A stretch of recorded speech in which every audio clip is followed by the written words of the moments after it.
Dictation शुरू होगी कुछ ही सेकंड में। स्टार्ट। महोदय, देश में यह प्रदेश ऐसा पहला राज्य है जहां त्रिस्तरीय पंचायती राज की स्थापना हुई है। वह बहुत ही बुद्धिमानी के साथ तैयार की गई है, जिसमें सत्ता के विकेंद्रीकरण के लिए समुचित कदम नहीं उठाए गए हैं। नई व्यवस्था को सही रूप देने में वक्त ज़रूर लगेगा। बहुत कुछ किया गया है और बहुत कुछ किया जाना शेष है। पंचायत प्रतिनिधियों ने आरोप लगाते हुए कह दिया है कि उन्हें वांछित अधिकार नहीं मिल पाने के कारण वे जन अपेक्षा के अनुरूप काम नहीं कर पा रहे हैं। अब उनमें विकास और प्रगति की चाह जाग उठी है। अपेक्षाकृत वे अपने अधिकार के प्रति सजग और चौकन्ने हो गए हैं, परंतु त्रिस्तरीय पंचायती राज व्यवस्था के अंतर्गत कार्यों में अपेक्षित गति नहीं आने से उत्साह धीरे धीरे ठंडा पड़ रहा है। यह खुशी की बात है कि कम से कम संविधान संशोधन के माध्यम से त्रिस्तरीय पंचायती राज व्यवस्था तो कायम हो गई है। अब कम से कम ढांचा तो तैयार हो गया है।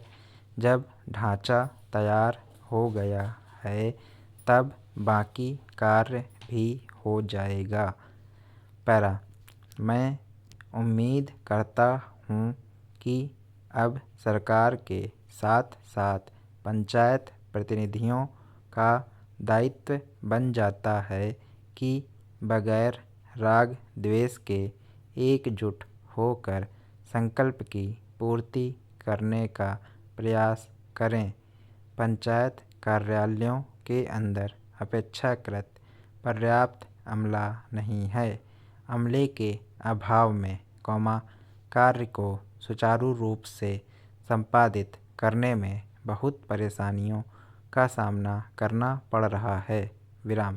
अभी तक वित्तीय प्रशासनिक दायित्व नहीं सौंपे गए हैं। यथाशीघ्र अपेक्षित वित्तीय प्रशासनिक अधिकार संबंधी निर्देश जारी किया जाना चाहिए।